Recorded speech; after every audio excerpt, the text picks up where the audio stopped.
Assalamualaikum warahmatullahi wabarakatuh. Selamat datang kembali di mata kuliah Desain Pengalaman Pengguna. Pada video ini kita akan mempelajari tentang Design Thinking.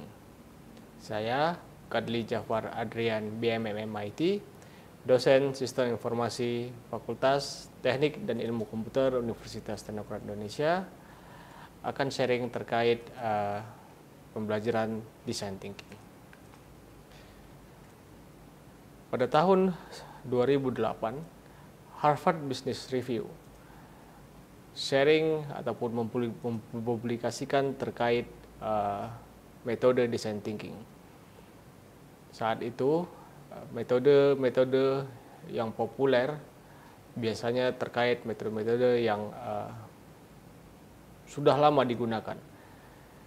Pada saat itu, Harvard memberikan salah satu metode yang tidak terlalu populer, namun sudah sering digunakan oleh para desainer.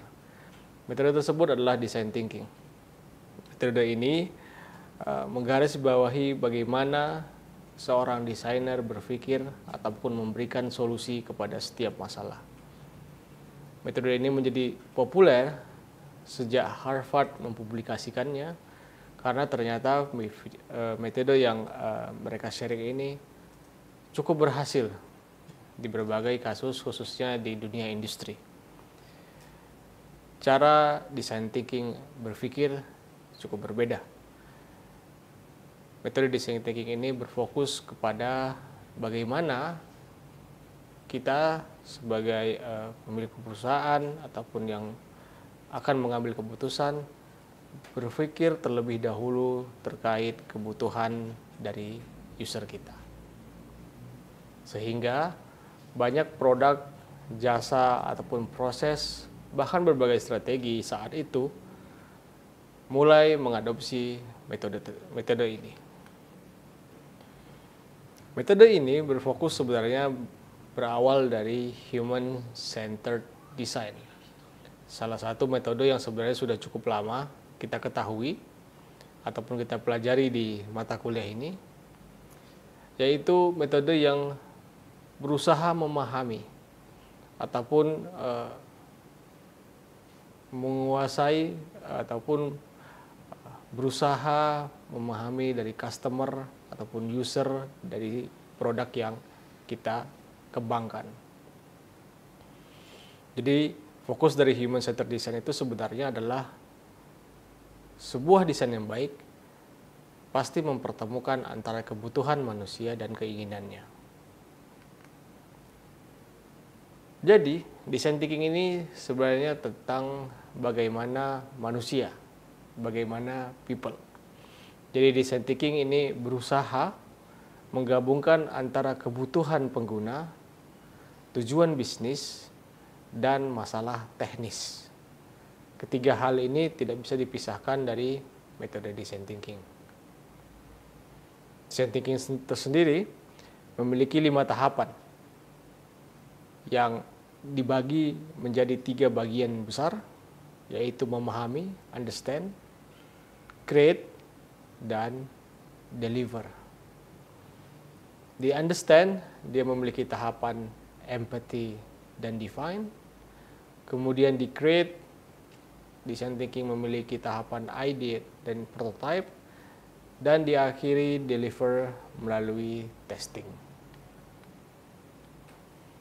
Kita ke tahapan pertama dari metode design thinking, yaitu empathize. Empathize adalah yang tentunya bahasa Indonesianya adalah empathy, yaitu memahami ataupun bagaimana kita berada di posisi seseorang. Di empathy ini kita berusaha mengetahui masalah utama yang dihadapi oleh user kita ataupun orang yang berusaha kita berikan solusi. Ini adalah tahapan yang paling penting di tahapan design thinking. Karena ketika kita memahami kebutuhan ataupun kesulitan ataupun kendala yang dihadapi oleh pengguna kita ataupun konsumen kita, kedepannya kita bisa memberikan mereka solusi ataupun produk yang sesuai ataupun menjawab dari masalah yang mereka hadapi. Sebagai contoh misalnya, ini adalah salah satu contoh bagaimana dokter di sana berusaha merayu anak-anak kecil yang ketakutan ketika harus melaksanakan X-ray ataupun saat berobat dia harus di X-ray. Dokter di sana membuat tempat X-ray-nya seperti mainan, seperti mereka sedang masuk ke playground ataupun tempat bermain, sehingga mereka nggak merasa kalau mereka sedang berobat. Ini salah satu cara ataupun solusi yang memahami kendala dari user ataupun konsumen kita. Inilah pola pikir yang ada di awal oleh design thinking. Pola pikir empathy. Di empathy ini kita berusaha memahami siapa konsumen kita, bagaimana mereka hidup, apa masalahnya, apa kebutuhan mereka, dan bahkan lingkungan mereka seperti apa. Diharapkan ketika kita mengetahui berbagai masalah tersebut, tentunya kita bisa memberikan solusi yang tepat. Sebagai contoh, di Universitas Teknokraт Indonesia kami berusaha mengembangkan teknologi metaverse. Di sini kami tidak hanya mulai membuat teknologinya, tapi juga berusaha memahami, berusaha mengetahui kira-kira teknologi ini bagaimana penerapan ke depannya. Kami melaksanakan berbagai kegiatan, salah satunya kita ke Jakarta misalnya, ke berbagai perusahaan, dan berusaha bertanya terkait kendala-kendala yang dihadapi oleh orang-orang ataupun perusahaan-perusahaan yang bergerak di bidang metaverse.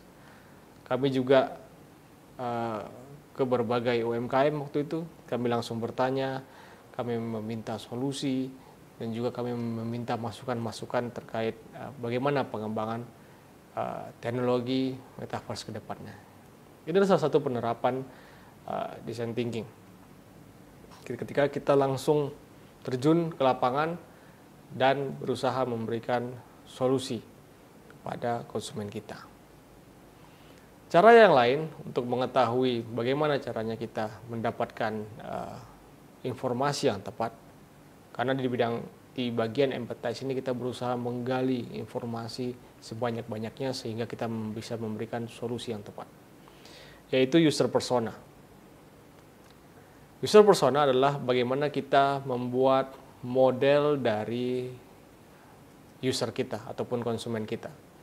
Ya, kita bisa membuat sebuah model yang pada akhirnya itu kan akan menjadi referensi kita ketika nanti kita di tahapan selanjutnya. Dengan persona yang baik, tim dari kita dapat bisa membuat ataupun memberikan ide-ide yang tepat ke depannya bisa kita kembangkan.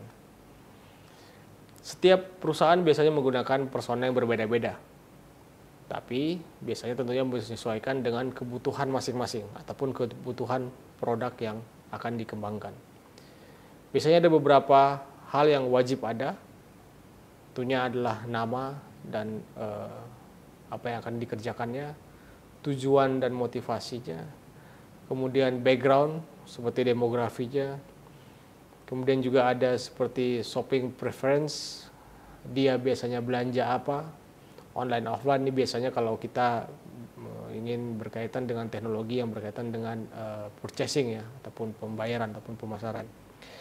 Kemudian dia biasanya bersosialisasi ke siapa, dan tentunya masalah-masalah yang dia hadapi.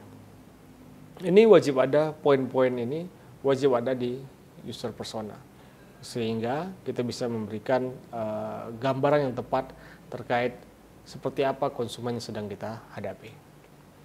Kemudian yang kedua, tahapan yang kedua dari design thinking adalah define. Di tahapan define, kita mengidentifikasi kebutuhan pengguna dan masalah-masalahnya. secara lebih mendetail. Kalau di awal tadi kita secara umum, kita mengetahui keadaan secara luas.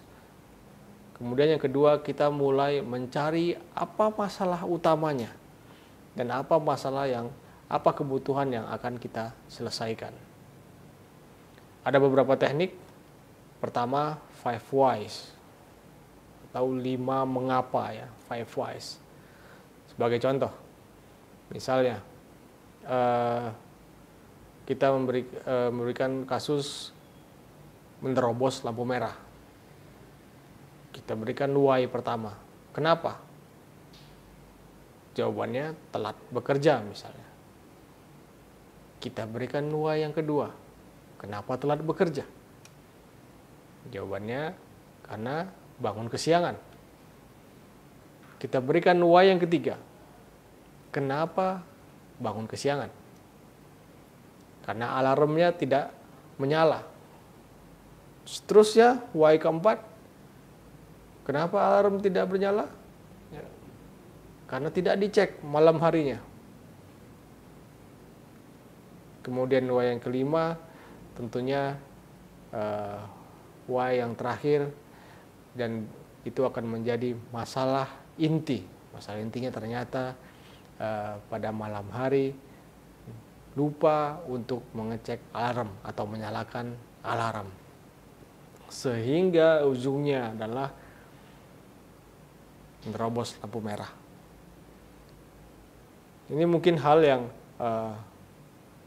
bagi kita ataupun mahasiswa yang baru pertama kali melakukan interview ini belum terbiasa ya. Terbiasa kita ketika melihat masalah kita baru sampai di why yang pertama atau why yang kedua. Kita belum sampai ke why yang paling akhir. Inti dari masalahnya apa? Ya. Kalau kita tahu sebenarnya masalah utamanya adalah lupa menyalakan alarm, maka kita tidak akan membuat aplikasi yang berkaitan dengan keselamatan jalan raya misalnya, atau bagaimana caranya bangun pagi. Enggak, kita akan fokus ke bagaimana supaya tidak lupa menyalakan alarm. Dengan menggunakan teknik ini, mencegah kita sebagai pengembang aplikasi salah dalam mengembangkan sebuah fitur ataupun sebuah aplikasi. Ini yang kita harapkan ke depannya pada seluruh mahasiswa, kita menerapkan teknik ini untuk mencari masalah utama.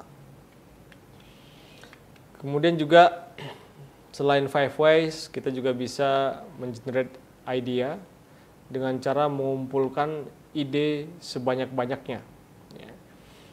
Dengan tim yang sudah dibuat, kita bisa menulis ide sebanyak-banyaknya, dan biasanya dalam sebuah tim di startup, mereka menggunakan sticky notes. Satu ide, satu sticky notes, dan digabungkan. Sebagai contoh, kita bisa menggabungkan misalnya masalah utama, masalah utama dari menghandle sebuah toko misalnya. Akan ada banyak ide dari tim kita. Ide-ide tersebut silakan digabungkan dan disusun. Nah, ini sebagai contoh. Sebagai contoh, bisa disusun apa sih masalah-masalah yang dihadapi. Contoh, di sini kita bagi terkait update produk, kemudian karena banyaknya toko, kemudian terkait penjualan, terkait pekerja, dan lain sebagainya. Others, masalah yang lain. Di sini, tim juga bisa menemukan masalah-masalah yang harus segera diselesaikan ataupun yang menjadi masalah utama. Ini salah satu cara, ataupun cara kedua di tahapan define, bagaimana kita bisa mendapatkan ataupun mencari masalah utama dari sebuah kasus. Di sini kita bisa memprioritaskan mana yang memberikan impact yang besar sehingga harus diselesaikan, dan menggunakan usaha yang lebih mudah ataupun lebih sulit. Itu Itu terkait, jadi ada dua terkait Divan yang bisa kita pelajari, yaitu menggunakan teknologi 5 Whys dan menggunakan Notes. Ya, tahapan ketiga adalah ideate. Di tahapan ini kita akan mulai membuat ide-ide terkait solusi yang sudah kita kembangkan dari masalah yang kita bahas sebelumnya. Crazy Egg itu adalah salah satu teknik yang biasanya digunakan di tahapan ideate. Crazy Egg itu sendiri adalah salah satu cara yang digunakan oleh berbagai tim di berbagai startup untuk memberikan solusi yang cepat. Jadi Crazy Egg ini biasanya menggunakan sebuah kertas, kemudian seluruh tim yang ada di kasus tersebut akan bersama-sama memberikan solusi. Jadi kertas itu akan dibagi menjadi 8 kotak dan seluruh tim nantinya akan memberikan solusi, akan menggambar ya. Kita akan menggambar di sana, kemudian akan berbagi, sharing di akhir penggambaran tersebut. Caranya adalah dalam setiap kotak kita akan diberikan waktu 1 menit. Ketika ada 8 kotak, jadi ada 8 menit yang diberikan sampai waktunya selesai. Ketika sudah selesai, setiap tim akan mempresentasikan terkait apa yang sudah mereka buat. Kenapa Crazy Egg ini cukup berhasil? Karena biasanya ketika kita memaksakan untuk membuat sebuah karya ataupun memberikan solusi, biasanya akan ada ide-ide menarik yang ternyata kita tuliskan ataupun kita gambarkan. Inilah yang biasanya menjadi ide awal dalam pengembangan sebuah produk. Crazy Egg ini nantinya akan kita praktekkan di setiap kelas. Kemudian ada penggunaan wireframe. Setelah adanya Crazy Egg, kita akan membuat wireframe yang tepat sehingga nanti kita bisa melakukan testing di akhir. Tentunya kita masuk ke tahapan yang keempat setelah kita melaksanakan ideate. Ketika sudah ada idenya, ketika sudah ada berbagai macam masukan dari tim, kita akan mulai membuat yang kita sampaikan tadi, yaitu wireframe di tahapan prototype. Tentunya dalam pembuatan tahapan prototype ini kita merubah wireframe tadi dibuat itu menjadi clickable mockups. Jadi yang bisa diklik ya. Jadi nanti bisa menggunakan berbagai macam aplikasi. Tentunya sekarang kita menggunakan Figma dan nanti kita akan membuat wireframe yang tadi sudah kita edit itu nantinya akan menjadi clickable mockup yang akan kita serahkan ke user. Contohnya berbagai macam prototype yang sudah dikembangkan. Lalu kapan kita membutuhkan prototype? Mengapa kita harus menggunakan prototype? Biasanya prototype ini dikembangkan ketika kita pertama kali membuat sebuah fitur. Ketika kita ingin membuat sebuah fitur, kita ingin mengujinya, kita biasanya menggunakan prototype dan kita sharing ke berbagai shareholder, kepada user kita, kemudian kepada pimpinan kita, kemudian tentunya kepada tim yang membuat fitur tersebut. New interface, tampilan baru, tentunya kita juga membutuhkan prototype dan perbaikan alur bisnis. Ini juga biasanya kita menggunakan prototype. Lalu kenapa kita menggunakan prototype? Kenapa tidak langsung kita buat saja? Yang pertama tentunya kita mengurangi resiko. Dengan menggunakan prototype kita bisa menghemat waktu, menghemat biaya, menghemat usaha, dan disappointment. Disappointment tentunya kekecewaan ketika tidak berhasil ya. Kita tentunya tidak mau kita menghabiskan uang yang banyak, waktu yang banyak ke fitur ataupun aplikasi yang nanti tidak terpakai ataupun gagal. Dengan adanya prototype ya resikonya jauh lebih murah. Kemudian juga Alasan yang kedua, kita bisa mendapatkan feedback yang cepat.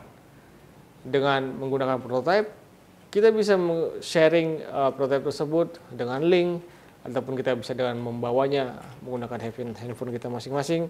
Kemudian kita langsung mengujinya ke berbagai stakeholder, ke pimpinan kita, ke teman-teman kita, rekan kerja kita, dan juga ke user kita. Dan kita bisa langsung mendapatkan solusi, mendapatkan feedback, mendapatkan masukan dari desain yang kita buat. Kemudian juga kesempatan untuk bereksperimen, karena biayanya murah dan cepat. Kita bisa mencoba berbagai hal. Kita bisa mencoba berbagai hal sehingga kita bisa mendapatkan ide-ide baru yang mungkin kita tidak memikirkan di awal. Sehingga kita bisa mendapatkan sesuatu yang mungkin bisa memberikan solusi kepada masalah yang berusaha kita sedang kembangkan. Dan yang terakhir, kita bisa merasakan seperti apa sih nanti kalau aplikasinya atau fiturnya itu jadi, tanpa harus menunggu programming, menunggu para desainer menyelesaikan tugas-tugas mereka. Tentunya ini salah satu cara cepat ya prototype ini, sehingga kita bisa mendapatkan banyak keuntungan ketika kita mengembangkan ataupun mengerjakan tahapan prototyping. Prototype ini memiliki proses. Jadi di prototyping yang pertama kita membuat tampilan desainnya dulu, kemudian direview ke user kita bertanya terkait tampilan, terkait desain yang kita kembangkan, ya. Kemudian kita mendapatkan feedback, kita mendapatkan masukan, dan itu berputar. Kita kembangkan lagi prototipenya, kita tanya lagi, dan kita mendapatkan masukan, kemudian terus itu berputar sampai kita mendapatkan solusi bersama. Tentunya ini juga mencegah supaya nanti tidak ada lagi pengulangan atau tidak ada lagi perubahan di akhir proyek kita. Yang terakhir tentunya testing. Setelah kita mengembangkan seluruhnya, kita perlu menguji dari aplikasi yang sudah ataupun fitur ataupun produk yang sudah kita kembangkan. Kapan kita harus melaksanakan pengujian? Ada beberapa tahapan ataupun ada beberapa kondisi ketika kita harus menggunakan pengujian. Yang pertama, ketika kita bingung antara kita menggunakan desain A atau desain B, kita tentunya harus menguji. Kemudian ketika kita harus bertanya terkait kebutuhan pengguna ataupun kebiasaan. Kemudian ketika kita tidak yakin terkait produk ataupun solusi yang kita berikan. Ini adalah beberapa alasan mengapa kita harus melaksanakan pengujian ataupun testing. Salah satu metode yang sering digunakan adalah usability testing. Usability testing ini adalah ketika produk itu benar-benar bisa digunakan ataupun usable. User bisa mendapatkan apapun yang mereka inginkan, apapun yang menjadi tujuan mereka, tanpa kendala, tanpa bertanya, tanpa ragu-ragu. Ketika produk ataupun aplikasi ataupun apapun itu yang sedang kita kembangkan, dan user kita ataupun konsumen kita mendapatkan goals-nya, mendapatkan tujuan apa yang ingin mereka dapatkan tanpa kesulitan sama sekali, maka itulah saatnya ketika produk itu dikatakan berhasil. Apa itu usability ataupun usability? Ya, tentunya itu banyak berbagai hal penilaiannya, dari kegunaan, kemudian bisa dipelajari, dia efisien, memuaskan, kemudian efektif, dan bisa diakses dengan mudah. Tahapannya ada 3 tahapan. Pertama preparation, kemudian kita melaksanakan tes, dan tentunya diakhiri dengan analisa data. Ini beberapa contoh dari prototype yang sudah diuji, dan tentunya di tahapan design thinking ini yang penting adalah pengulangan, repeat ataupun iterasi. Di tahapan ini terkenal dengan iteration design. Ketika itu belum berhasil ataupun belum maksimal, diulangi. Bahkan ketika itu berhasil dan kompetitor kita memiliki solusi yang lebih baik, kita juga terus mengulang. Sehingga terkenal dengan sebutan repeat, terus mengulang. Sampai kapan? Sampai terus, sampai selamanya, sampai perusahaan tersebut, selama perusahaan tersebut terus berjalan.